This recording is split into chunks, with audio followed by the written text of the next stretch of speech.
guys, and happy Halloween, and welcome to another spooktacular review! Yeah? Still crickets? I think it's funny.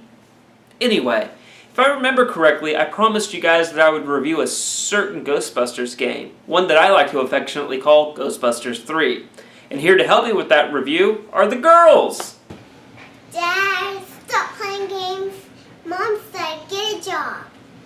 Hey, I have a job! I'm the Chief Chronicler of Digital Entertainment for the MFers, and no, I haven't technically gotten paid for it yet, which is one of the reasons I had to move into a smaller, cheaper apartment, but Horse promises the royalties will be rolling in any day now. Okay, whatever. Let's hurry. I got work to do. Right, I know, Indigo. Well guys, today we're reviewing Ghostbusters, the video game for the Nintendo Wii.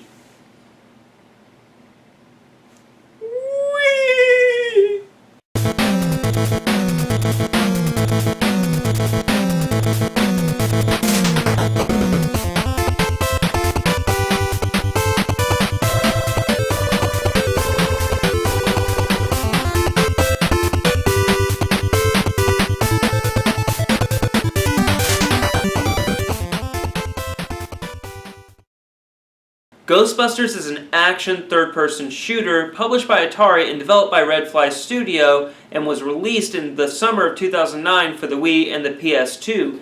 Now, a different developer handled the ports of the 360, PS3, and PC, more commonly referred to as the realistic versions, and these versions differ greatly in gameplay from the PS2 and Wii ports, which are more commonly referred to as the stylized versions, though both versions follow roughly the same plot line. In addition to the cartoon-like graphics, the Wii version implements the motion controls for gameplay, and you can also play as either a man or a woman. The stylized version is also the only one to have offline multiplayer with the split-screen co-op mode, and the Wii version was advertised to have an adversarial mode, but it's nowhere to be seen in the final release. One final tidbit is nearly the entire cast from the original two films returned to lend their voices to the characters, and also the plot was written by Dan Aykroyd and Harold Ramis themselves. This gives a lot of credence that Ghostbusters 2009 is in fact the third installment in the franchise. Now with those tidbits out of the way, let's slime into this review. The controls, at first glance, are terrible. Like essentially every game on the Wii, Ghostbusters implements motion controls, and for an old school guy like me, it was a very jarring experience, as I'm more comfortable with the traditional controller setup. But with that said, after playing the game, I got more comfortable and used to the motion controls. They aren't too gimmicky and pretty simple. You use the nunchuck to move and the Wiimote to do essentially everything else, from changing weapon types to attacking. When using your PKE meter to scan your environment, the game goes into a first-person mode that gives you a nice spooky feeling, and you don't know what might fly up at you on the screen. Speaking of ghosts, to bust ghosts, you just aim the Wiimote at the ghost and press B to fire. Once their health is knocked down enough, you enter a Simon Says type QuickTime event to completely knock the ghost out so you can lay a trap and capture them.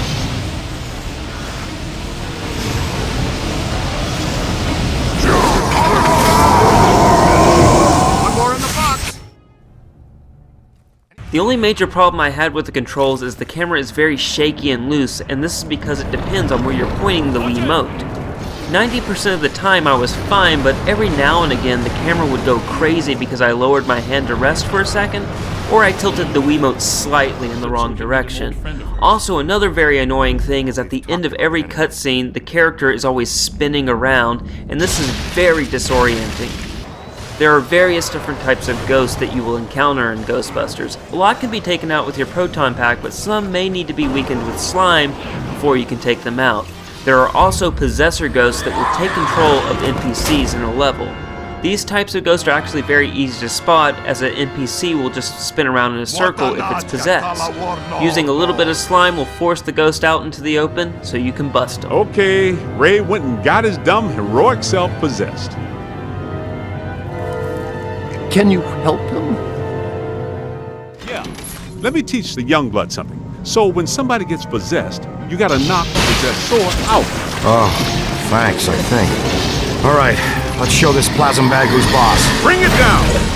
Here they come! Some ghosts just can't be captured, they have to just be vaporized with what I like to call your proton shotgun. Now honestly, all the different types of ghosts aren't actually all that different, and they're rotated in and out in every level, besides the main boss of course. All the level designs are decent, but leave much to be desired. You have big open areas with room to breathe and closed hallways where you can easily be overwhelmed. The levels don't change too much from these two patterns. Sure, there are smaller to medium-sized rooms, but ghosts and players behave pretty much the same in them compared to the big open areas or closed hallways. Another gameplay element is the game infrequently uses puzzles, and it's very vague about how you go about them, and it wasn't implemented very well in my opinion. All these features will give you a challenge and a fun experience, though it does get a little repetitive by the middle to end of the game, but not enough to make you feel like you're just grinding. And one feature I almost forgot to mention is the co-op. It's pretty fun with the split screen having no issues at all. A second player really helps speed up the busting process since your team AI is dumb as bricks and offer little help in the fight against ghosts. A side note here, at the end of every level the damage you made is tallied up and you're given a score based on it. This is a fun little competitive score in co-op mode to see which player can wreak the most or least amount of havoc at the end of a level. The damage tally is also included in the single player mode. What did you think, Indigo? What did you think of the controls? Were they easy? They were hard Ah. for me because I forgot how to use it. Oh, but once you kind of remembered, was it a little easier? Yeah, but I forgot how, and I don't know how to beat him. Oh, well, I helped you beat him. What about the game? Was the game fun to play? Yeah, and it's really hard. Both. But don't get a little too hard for me. Alright, so with decent to mediocre controls, combined with the rotating cast of similar enemies and environments, vague puzzles, and a fun co-op multiplayer mode, gameplay gets 2 bits out of 4. Or take care of them. He's right, rookie. Your health insurance doesn't begin for another 89 days. He's not liking that very much.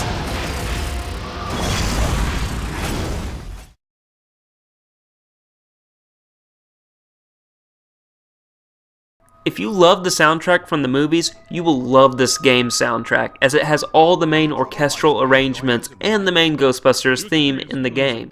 Sadly, and obviously probably for copyright reasons, a lot of the pop songs featured in the movies are absent from the game, like Howard Huntsberry's version of Higher and Higher. Now the voice acting is top notch with the great talents of Aykroyd, Ramis, Hudson, Murray, and many others delivering a very definitive Ghostbusters experience. One critique though is I feel they didn't really make any new takes on the soundtrack, just recycled the old songs. Not that that's a bad thing necessarily, as the original music is awesome. Now before I finish, let's ask Indigo her opinion. Alright Indigo, what was your opinion of the sound? Did the music and everything sound good? Yeah, it sounded almost like the movie. Yeah, it sounded just like the movie, didn't it? Well, almost. Just almost. Just almost. Not quite, but almost. So, with phenomenal voice acting and an awesome, but albeit unambitiously safe musical score, sound gets 3 bits out of 4.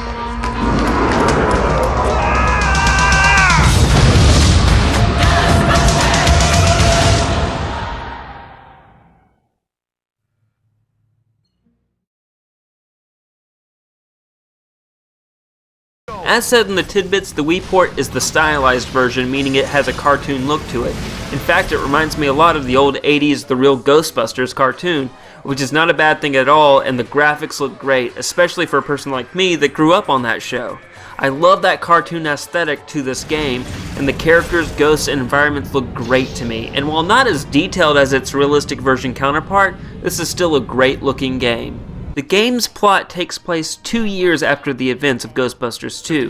The Ghostbusters are now officially city contractors and they're training a new recruit, you, the player, whom Dr. Venkman insists they simply call Rookie, so they don't get too attached in case something should, happen while testing out experimental equipment. To this kid, just in case. You remember what happened to the last guy?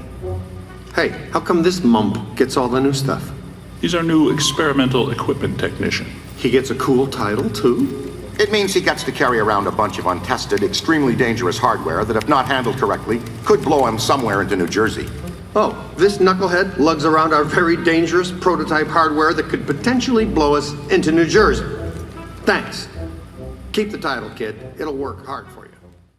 A large PKE shockwave hits New York City and sends the team on a variety of calls to capture ghosts, including the Stay Puft Marshmallow Man and the librarian from the first Ghostbusters. Throughout these calls, they are hounded by a returning antagonist, Walter Peck, appointed head of Paranormal Contracts Oversight Commission, or PCOC for short, by Mayor Mulligan, who warns the Ghostbusters about causing too much damage in their ghost-busting activities. Funny guy, Venkman. You've always been my favorite. Apologies. Dr. Selwyn, are you all right? I think so, but I'm worried about the exhibit. Are you kidding? You can't buy publicity like this.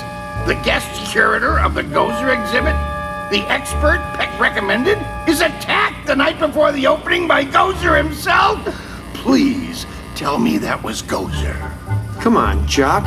What's the idea of bringing Pratt around here? Oh. Have I coughed at the wrong time? Listen, here's the deal.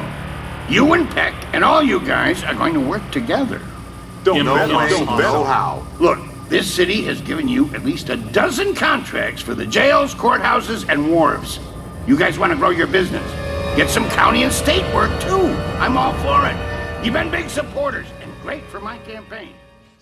The Ghostbusters discover through a series of investigations and encounters with museum curator Dr. Eliza Saline that Ivo Shandor, the architect who designed Dana Barrett's building in the original Ghostbusters movie that was used to summon Gozer, had also designed a network of tunnels to channel slime through the city that was, by the way, conveniently used by Vigo the Carpathian from Ghostbusters 2. The Ghostbusters realized that Shandor placed personally renovated buildings above these tunnels to act as nodes on a mandala to merge the real world with the ghost world and bring forth another great destructor like Gozer. The Ghostbusters then go about destroying the nodes and capturing the node guardians. At the Sedgwick Hotel, the New York Public Library, and the Museum of Natural History, which was hosting a Gozer exhibit with artifacts donated conveniently by Shandor's estate. They finally find the last node in the middle of the Hudson River, where they discover a mansion on an island rising from the water. As they explore it, they find that the island belonged to Shandor and that Eliza is his descendant. Shocking! What a twist! They also discover machines pumping the slime into the tunnel network. The Ghostbusters disable these pumps and then destroy the final mandala node and escape the island just before it sinks. Back on the main island, the Ghostbusters find that Eliza was captured and the containment unit shut down, releasing all the ghosts. They suspect Peck has been possessed and is trying to call forth a supreme destructor. A massive mausoleum appears in Central Park and the Ghostbusters must fight their way into it. Once inside, they find both Eliza and Peck chained to the walls and discover that Ivo Shandor had possessed Mayor Mulligan and was using Peck as a distraction. Shandor reveals he wishes to take Gozer's place as a god after Gozer had failed him twice. The Ghostbusters are able to slime Shandor out of the mayor before he can sacrifice Eliza, but are pulled into the ghost world where they are forced to fight Shandor in his destructor form. Now deactivate your pulse, and we'll cross the streams with the blast function. I can't shut mine down, Ray. Me too. Me neither, me. Whose idea was it to attach these things to our bodies? Yeah! Which is a satanic being called the Architect. Once defeated, the Ghostbusters cross their streams to put an end to Shandor.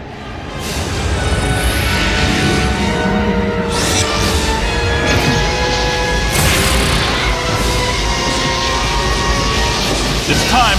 Cross the streams.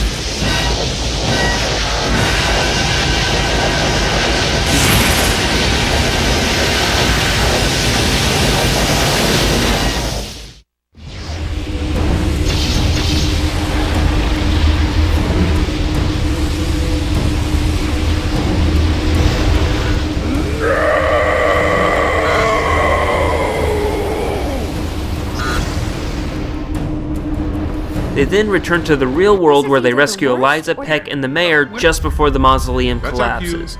It is officially time for us to go. Please, I'm begging you, get me down. Please, get me down. You hear something? Nope. Nada. Nada. During the credits, the 4 original Ghostbusters determine that 5 of them is just too many for one team, but decide to offer the rookie, which is you the player, a position at the head of a yet-to-be-opened Ghostbusters franchise in another city. Scouting locations, and I think we're prepared to offer a potentially lucrative Ghostbusters franchise in either Chicago, Los Angeles, or Cincinnati. I'll pick. So Indigo, what did you think of the graphics and the story? Tell me, what was your opinion? How did the graphics look? Does the game look good? Yeah. And it's hard. And it's hard? What about the story? Did you like the story? Yeah. It's a crazy story. I will say this, Indigo, it's a pretty good story with lots of fan service and funny jokes along the way. If this had been worked into a movie, I would have loved to have seen it, but I guess we're just going to have to settle for it being a video game. So in summation, with a superb cartoon look, funny jokes, lots of fan service, and a solid plot, presentation gets 4 bits out of 4.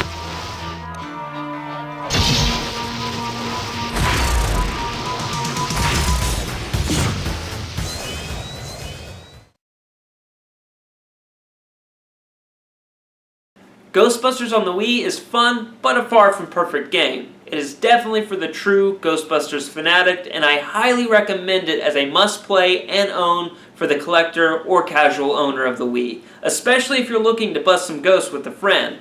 Now guys, that's it for this year's spooktacular review. I hope you have a happy Halloween, and as always, stay safe and play on. Should they play the game? Yes. Tell them. You should play the game.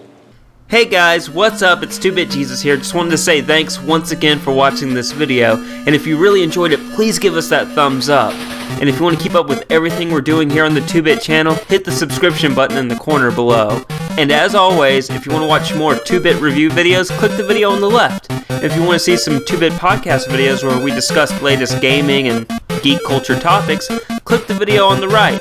Again guys, thanks for watching. Have a wonderful day.